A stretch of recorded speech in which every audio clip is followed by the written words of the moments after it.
Texas fans, you want to erase that memory from last season in which Kansas, one of the worst teams in college football, escaped with a 57-56 win in overtime against Texas. Texas, a strong season on some accounts, but obviously came up short against TCU last week. We got Steve Merrill here, as we always do, not just here on the Texas channel, but across our channels at the Voice of College Football. So check out those other videos. You can catch Steve every day, wagertalk.com. All right, Steve, Texas, they were a 7-point favorite at home last weekend against TCU, and they came up short in that one by a touchdown.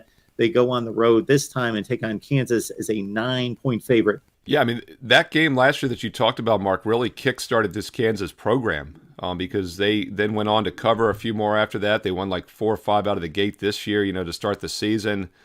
And then that tough loss against TCU, that back-and-forth 38-31 home loss as a 7-point dog, sure doesn't look too bad right now as TCU's 4th in the nation, undefeated still.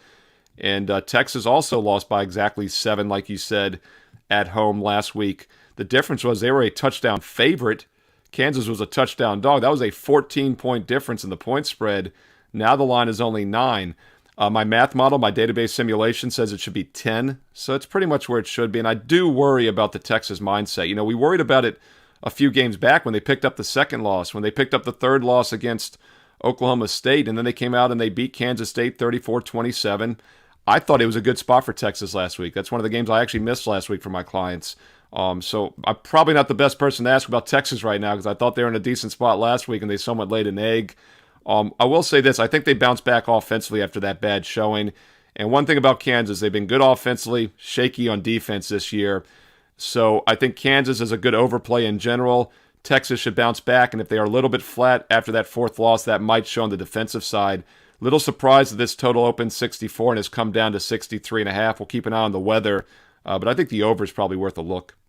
Folks, check out Steve's segments that he provides for us every Thursday and Friday on all the Voice of College Football channels across the board. Wagertalk.com is the place to find Steve every day on his selections for the NFL, college football. College basketball has started, of course. You got that every day, and the NBA. Join us on Discord as well. You go to patreon.com, search MarkRogersTV. You sign up there. You talk college football 24/7, 365 with the knuckleheads that we've got there. But you get Steve's under-the-radar selection. He's 10-1 against the spread in his under-the-radar selections this year. It's phenomenal. Steve, thank you so much for all that you do here. And again, we enjoy the conversation. I enjoy it. Thanks, Mark.